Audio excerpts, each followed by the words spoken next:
Bueno, buenas tardes a todas, a todos. Vamos a continuar con esta clase sobre trastornos del neurodesarrollo y me pareció piola eh, justamente encararla con el manual diagnóstico y estadístico de los trastornos mentales porque, bueno, eh, es el instrumento que van a utilizar y que engloba todas las características y que permite, por un lado, conocer el manual y hablar un idioma común y, por el otro lado, recorrer cada uno de los cuadros.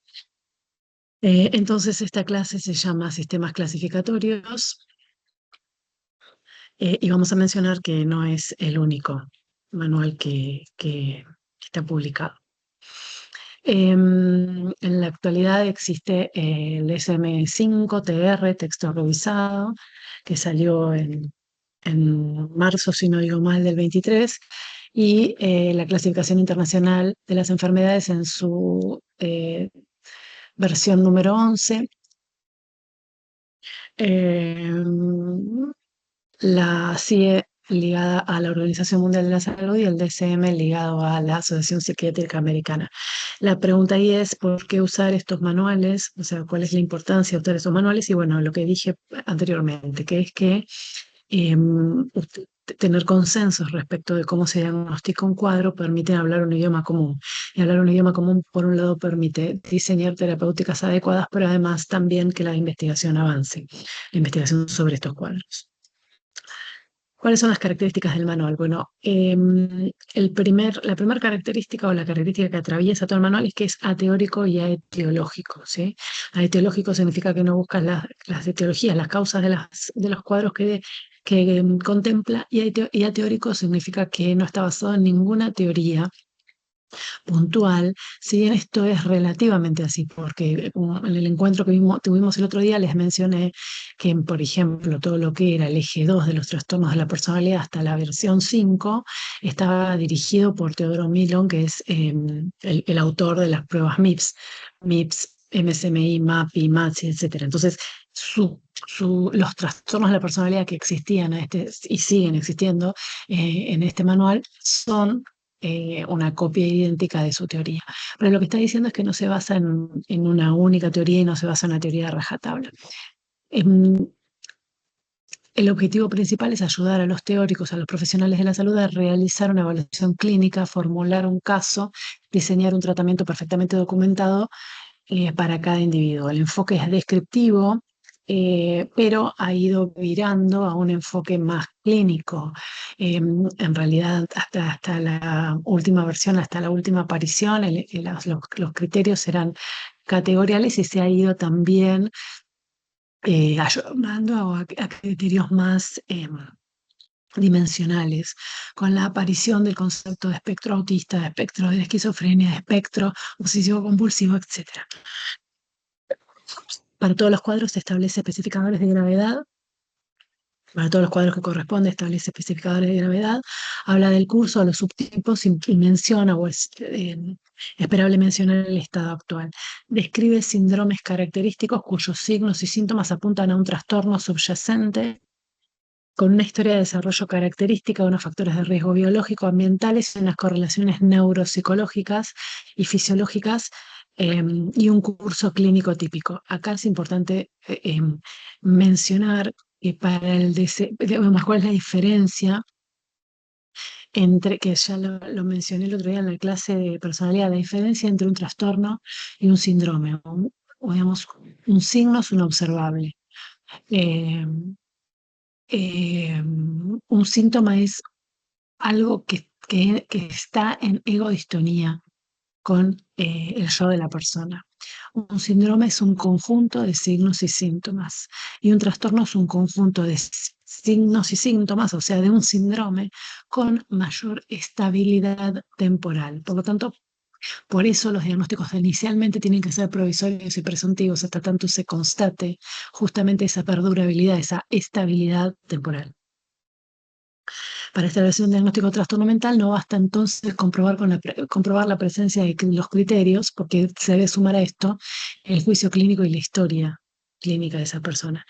En el DSM se incluyen características de edad, cultura, género, prevalencia, incidencia, riesgo, curso, complicaciones, factores predisponentes, el patrón familiar y también las posibilidades de realizar un diagnóstico diferencial. También se consideran las situaciones de incertidumbre diagnóstica cuando no se sabe qué le pasa a la persona, ya sea por falta de datos o porque la persona presenta características atípicas. Y dice el manual, menciona y recalca, hasta que se identifiquen de forma incontestable los mecanismos etiológicos que permiten validar por completo un trastorno, los criterios se establecen por la utilidad clínica para valorar su curso y la respuesta de los individuos agrupados aquí. Muy bien. Hasta el DSM-5 se hablaba de un diagnóstico principal, por ejemplo, ligado al motivo de consulta. Se podía establecer un diagnóstico provisional cuando no se tenía información suficiente o cuando dependía del curso de la enfermedad. Por ejemplo, trastorno psicótico por consumo de sustancias, había que establecer si efectivamente era psicótico por consumo de sustancias o era psicótico lisa y llanamente. Y además se pensaban en ejes, ¿sí? Que trataban de describir la globalidad de lo que le sucedía a las personas. Un trastorno entonces para el DSM es un síndrome caracterizado por una alteración clínicamente significativa del estado cognitivo, la regulación emocional o del comportamiento de un individuo que refleja una disfunción de los procesos psicológicos, biológicos o del desarrollo que subyacen en su función mental. Habitualmente está asociado a estrés significativo o a una discapacidad social, laboral o a otras actividades importantes. Cuando salió el DSM-5, se estableció que el objetivo del uso podía ser clínico para la salud pública y para la investigación y se recomienda tomar con cautela su uso en el ámbito forense. Esta es una diapo relativamente nueva del 21 de Castro Solano y de la Iglesia, que son los cambios en el DSM-5 respecto del DSM-4 y el DSM-4TR. No voy a hablar de la historia del DSM y los cambios que fue teniendo a lo largo de los años. Si les interesa, es fascinante leer todos los viejos DSMs, cómo fueron virando desde una perspectiva psicodinámica, psicoanalítica en el DSM-1 y el DSM-2, hasta la aparición del DSM-3 con el gran cambio eh, ligado a los descubrimientos científicos. El DSM dejó de ser psicodinámico. Y bueno, entonces cada nueva edición conllevó un montón de modificaciones. Acá en el DSM-5, incluyendo nuevos diagnósticos, desaparecen los ejes, eh, se reduce la cantidad de categorías sin especificar, por esto era lo que estaba mencionando de los DSM anteriores, porque en los viejos DSM aparecían primero aparecía un no específico, creo que en el DSM-3 un no específico para todos los cuadros, del todo el manual. Después se fue agregando un no específico para algunos cuadros hasta llegar a aparecer en todos. Entonces lo que se vio era que si bien era una categoría residual que se utilizaba para justamente los casos en los que no se sabía que tenía la persona, lo concreto era que todo el mundo los empezó a usar en todo momento. Entonces se eliminó para justamente intentar reducir su uso. Se actualiza el vocabulario y se intenta digamos, la utilización de un lenguaje más inclusivo. Por ejemplo, retraso mental se cambia por discapacidad intelectual y menos patológico. Parafilias se pasa a disforia. Se incluye el concepto de espectro para trastornos similares basados en una etiología común conocida. Se agrupan juntos en un espectro que va de leve a grave. Y lo que intenta establecer, aunque la gente, digamos, va de leve a grave, así lo dice el manual, aunque ahora se hable de niveles de apoyo. Integra el dominio físico con el psicológico y el solapamiento entre los trastornos psicológicos, por ejemplo, pensando que el cuerpo afecta a la mente y viceversa. Se incorpora una perspectiva dimensional, o sea, de grados. Menciona o contempla la sensibilidad cultural como una conducta normal o poco común. No significaría sí o sí la presencia de psicopatología. Incorpora el CUDAS, que es la prueba que yo les mencioné cuando hablábamos de personalidad, que lo que hace es evaluar la discapacidad en 6 dominios y vincula los trastornos psicopatológicos con técnicas de evaluación modernas, tanto de screening como de diagnóstico. Vamos a mencionar rápidamente los cuadros que siguen. pero acá los tienen agrupados en tres bloques. Todo lo que antes era trastornos de inicio en la infancia, la niñez y en la adolescencia, la discapacidad intelectual que aparecía en el eje 2, todo lo anterior en el eje 1 y la discapacidad intelectual en el eje 2. Luego, si quieren, hablamos de esto en la clase, en el encuentro, en la clase sincrónica, pero porque por ahí yo estoy asumiendo que hay cosas que saben y no, y me las pueden preguntar luego, pero todo lo que era los cuadros de inicio en la infancia más la discapacidad intelectual pasan a estar agrupados en estos tres grupos, perdón, valga la redundancia, de cuadros que aparecen en el DSM, los trastornos del desarrollo neurológico, otros trastornos del desarrollo neurológico y los otros de los otros, ¿sí? Esto significa que son los cuadros que suelen ser o deberían ser diagnosticados por primera vez durante la infancia. Vamos con los de trastornos de desarrollo neurológico. La discapacidad intelectual, antes retraso mental, implica tener menos de 18 años, tener desfasaje de 2 desvíos o más parejo en todas las áreas de desarrollo, lo que mencionábamos en el módulo A de la clase, y además eh, tener un coeficiente intelectual de 70 o menos. eh, Y es muy importante que hasta la aparición del DSM-5 se hablaba de retraso madurativo, y para eliminar ese neologismo que viene de la medicina y que no existían los manuales que nosotros utilizábamos, se establece el retraso global del desarrollo como la discapacidad intelectual para niños sub 5, de 0 a 5. Esto es muy importante porque lo que establece es que después de esa edad hay que hacer algo, no se le puede decir, seguir diciendo retraso, porque da la idea de que en algún momento va a recuperar algo y quizás esto no sea así. Pero tuvo la traducción poco feliz de la palabra retraso global. Cuando apareció el manual, la gente lo confundía con generalizado el desarrollo, entonces lo solían asociar al autismo. Si bien pueden ir juntos, no es sí o sí obligado. Los trastornos del lenguaje y de la comunicación, la- el trastorno de la adquisición, o el uso en todas sus modalidades, el trastorno fonológico que tiene que ver con la pronunciación, la fluidez que tiene que ver con la tartamudez, y yo puse ahí el clattering porque la tartamudez es ser poco fluente, pero el clattering, que es hablar hiper rápido, también es un trastorno de la fluencia y aparece en los manuales clínicos sobre trastornos del lenguaje. Y el trastorno pragmático. Luego vienen los trastornos de espectro autista.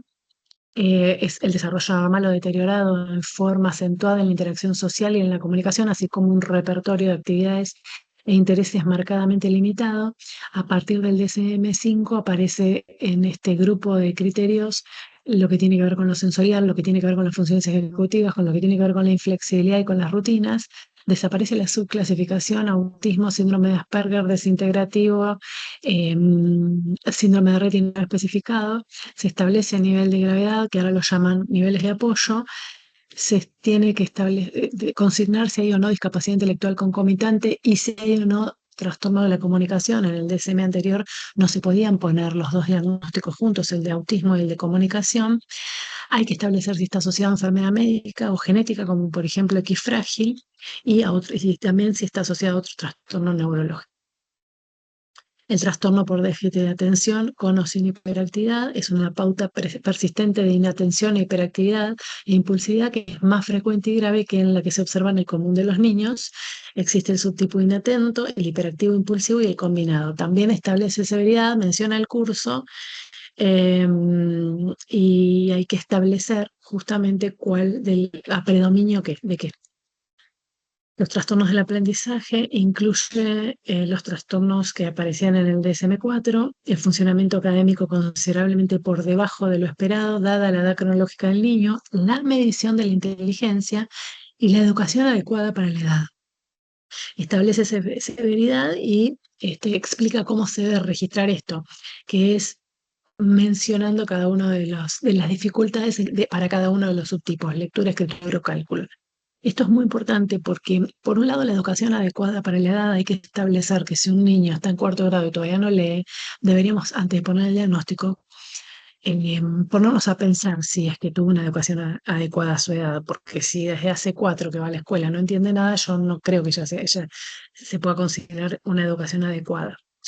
Y en segundo término está el concepto de la medición de la inteligencia. Dice el DSM, en una prueba aplicada individualmente, válida y confiable a la cultura en donde se desenvuelve el sujeto. Bueno, esto ya estaríamos en el horno nosotros porque no tenemos esta posibilidad. Pero también lo que está marcando es que sí o sí se debe aplicar una prueba de inteligencia, cosa que no se suele hacer, se suele evaluar el aprendizaje y nada más.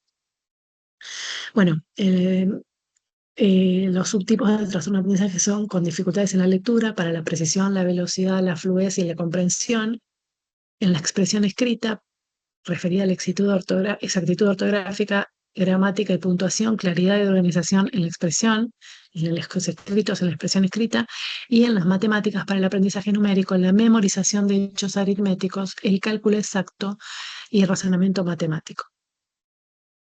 Luego están los trastornos motores, desempeño en actividades diarias que exige coordinación motriz considerablemente por debajo de lo esperado en relación con la edad cronológica, nuevamente, y la medición de la inteligencia. Y los subtipos son trastorno de la coordinación, trastorno de movimiento estereotipado y los tics. Los tics se dividen en tics motores, vocales, crónicos o transitorios o crónicos, y cuando están combinados es el trastorno de Gilles de la Tourette. Bueno, acá se me chispoteó esto que no va acá. ¿Y qué más diagnosticamos en niños? Fíjense que acá terminamos, ¿sí? Bueno, sí se diagnostica el trastorno bipolar y trastornos relacionados en niños, el bipolar 1 y el bipolar 2, que lo que varía de uno a otro es la intensidad de la manía. Algunos trastornos depresivos se diagnostican en niños. ¿Por qué digo esto? Porque cuando uno lee el manual va a establecer los criterios diagnósticos y va a decir, en niños tal cosa, en adolescentes tal otra. No son exclusivos de inicio de la infancia, pero también se pueden diagnosticar. La depresión mayor, el depresivo persistente, que es la distimia, el trastorno de desregulación destructiva del estado de ánimo. Los trastornos de ansiedad, ansiedad por separación, mutismo selectivo, fobias, ansiedad social y trastorno de ansiedad generalizada. Los obsesivos compulsivos se diagnostican también en niños. Los relacionados con trauma y estrés, el trastorno de apego reactivo, trastorno de la relación social desinhibida, trastorno de estrés postraumático y el trastorno de estrés agudo. Recuerden que el trastorno de apego antes estaba dentro de los trastornos de inicio de la infancia, ahora lo ponen no como los trastornos del neurodesarrollo, sino como los segundos, otras cosas que se diagnostican en niños, y el trastorno de relación social desinhibida era como un subtipo del de apego reactivo, ahora que para esta versión del manual lo desdoblaron.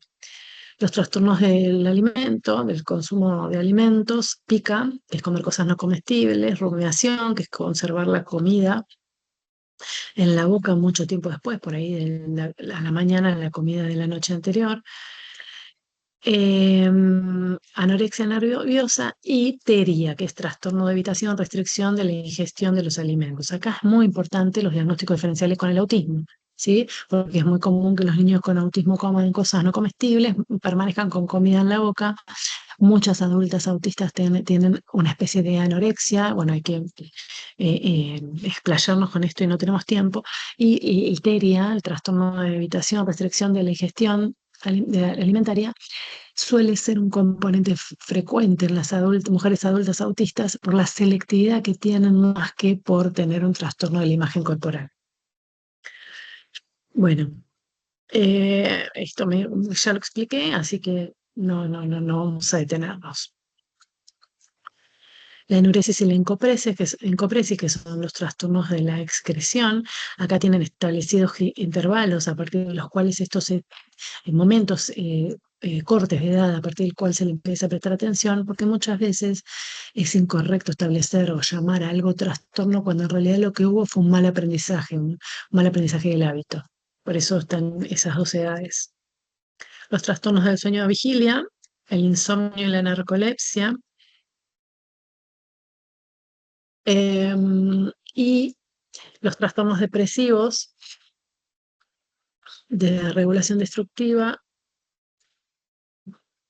depresión mayor y persistente, y los trastornos del control de los impulsos y de la conducta, el trastorno negativista desafiante, el explosivo intermitente, los de la conducta antisocial, de trastorno de conducta, que es la precuela del trastorno antisocial de la personalidad y que antes se llamaba trastorno disocial, la piromanía y la cleptomanía. Ahí lo que establece es que a los 15 años se empieza ya a pensar en el trastorno de personalidad antisocial. El trastorno de la conducta antes disocial es la precuela o es el antecedente en la infancia del trastorno antisocial de la personalidad. Bueno, el negativista desafiante es una pauta recurrente de negativismo, desafío, desobediencia y comportamiento hostil hacia figuras de la autoridad, que es más frecuente de lo observado en cualquier otro niño y que provoca deterioro. El explosivo intermitente son expresiones extremas de enojo con rabia incontrolada que son desproporcionadas respecto de lo que la origina. En general no es premeditada y lo importante ahí es la desproporción y en general muchas veces luego, tanto en el anterior como en este, los niños culpan a los demás de sus reacciones. El trastorno de la conducta, que dije antes que es la precuela del antisocial, es una pauta de comportamiento repetida y persistente en la cual se infringen los derechos de los demás o las normas o reglas. ¿Qué es lo que no se diagnostica en niños? Bueno, no se diagnostica la esquizofrenia y los trastornos psicóticos, a pesar de que uno lo escuche. Dentro de los depresivos no se diagnostica el disfórico premenstrual. em, eh, no se diagnostica el trastorno dentro de la ansiedad, no se diagnostica el trastorno de pánico y la agorafobia, no se diagnostican otros trastornos obsesivos compulsivos como el dismórfico corporal y la acumulación, la tricotilomanía, el trastorno de escoriación. No se diagnostican los relacionados, los trastornos de adaptación que tienen que ver con el trauma y el estrés, porque se supone que un niño está en proceso de adaptación. No se diagnostica el trastorno de identidad disociativo. Eh, no se diagnostican los trastornos que tienen que ver con síntomas somáticos y otros trastornos de alimentación, como por ejemplo la bulimia o los atracones. No se diagnostican la hipersomnia, la apnea, la hipoapnea, etcétera, algunos relacionados con el sueño de vigilia. No se diagnostican las disfunciones sexuales y cualquiera de los trastornos anteriores no se diagnostica si está relacionado con sustancias, ¿no es cierto? No se diagnostican los trastornos puramente relacionados con sustancias, no se diagnostican los trastornos adictivos, no se diagnostican los trastornos neurocognitivos y de la personalidad, salvo en el grupo A, el tipo A, en el esquizoide hay que hacer un diferencial con el TEA, y en el grupo B, el antisocial, hay que pensar cómo se comporta, hay que ir para atrás y ver cómo se comportaba antes de los 15 años y las parafilias. Bueno, los principales cuadros de SM4 y SM5, lo que ya dije, todo lo que antes era de SM4, trastorno de inicio en la infancia, en la niñez y en la adolescencia, ahora pasa a ser trastorno de desarrollo neurológico y los subtipos son los que mencioné. No me detengo en esto porque es de adultos. Se establece nivel de severidad para la discapacidad intelectual en el DSM-5 para el trastorno de espectro autista. Em, y esto lo pasamos. Y acá tienen un ejemplo de cómo se diagnosticaba antes. Varios ejemplos tienen cómo se diagnostica por DSM-5 y cómo se diagnostica ahora, lo vamos a ver por DSM-4. Un diagnóstico de SM es F, por ejemplo, 73, discapacidad intelectual grave, paréntesis 318.1, necesita apoyo sustancial para los dominios conceptual, social y práctico. Cuando hablamos de DSM, vamos a poner la doble codificación. Esto significa la F y el paréntesis. Hacerlo así significa que estamos codificando, por tanto, por DSM, por CIE. Si estuviéramos solo usando la CIE, van a ver que en la CIE aparecen solo los códigos Fs, ¿sí? O sea, lo que no es paréntesis. Y esto es así porque el DSM está en consonancia con la CIE y la CIE no está en consonancia directa con el DSM, ¿sí? Bueno, acá tienen otros tres ejemplos más, el B, el C y el D, retraso global del desarrollo, autismo con el nivel de apoyo que requiere y un diagnóstico de insomnio. Y acá tiene un ejemplo de cómo se hacía antes, los cinco ejes. No, esos cinco ejes que yo dije al inicio, que intentaban describir la globalidad del sujeto, no es que ahora no se tienen en cuenta, se consignan de otro modo. Uno va a poner trastorno generalizado del desarrollo, bueno, trastorno espectro autista, vamos a poner si tiene o no discapacidad intelectual, y después vamos a describir en palabras lo que antes se ponía como eje 3, eje 4 y un nivel de globalidad severa general como era la EEAG. Bien, acá tenemos para autismo los niveles que van de nivel 1 requiere apoyos a nivel 3 requiere apoyo muy sustancial y lo que se hace es consignar cuánto apoyo requiere para cada una de las patas de los ejes del diagnóstico, ¿sí? De los criterios diagnósticos. Y acá está lo que expliqué recién, que es el resto de lo que antes iba en los ejes del DSM-4 se consigna de otra manera. IAG es evaluación de la actividad global del sujeto en una escala en donde se le otorgaba un puntaje al rendimiento, a la funcionalidad. Acá tienen un ejemplo de un Judas, que es para ver la discapacidad en estos 6 dominios que mencionábamos antes. Es una prueba autoadministrable, tiene una versión para mujeres y una para varones. Por último, quería mencionar, en lo que respecta a autismo, una recolección que yo hice, por un lado de Belinchón y por otro lado de historias clínicas que yo revisé y que inicié, que abrí, de etiquetas incorrectas ligadas al autismo. No es correcto decir para el autismo trastorno del vínculo, espectro autista con componentes difásicos, autismo de Kanner, retraso madurativo global, psicosis infantil precoz, encefalopatía de etiología desconocida, retraso psicomotor con rasgos autistas, psicosis simbiótica, inmadurez psicoejecutiva global, trastorno emocional con rasgos autistas, trastorno del desarrollo, psicosis deficitaria de comportamiento autista, trastorno emocional, trastorno emocional severo, me van a decir, ¿y por qué en las escuelas de la provincia se llaman así? No sé, tampoco es correcto llamarlos más trastorno generalizado del desarrollo y mucho menos sin especificar subtipo. Hasta la aparición del DSM-5 no era correcto decir TEA y decir retraso.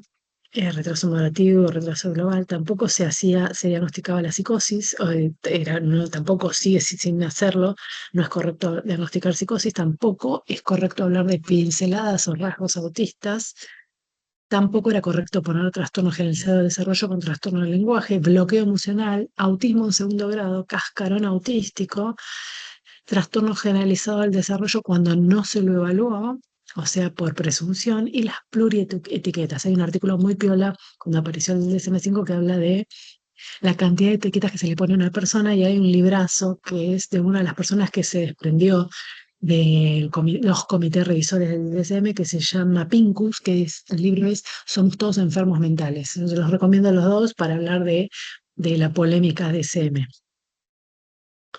Muy bien, y acá tienen algunas referencias bibliográficas. Ya les vamos a subir un material que yo mandé. El DCM ya lo tenían de la clase de personalidad y agregué algunos otros y además les mandé un artículo también para que suban.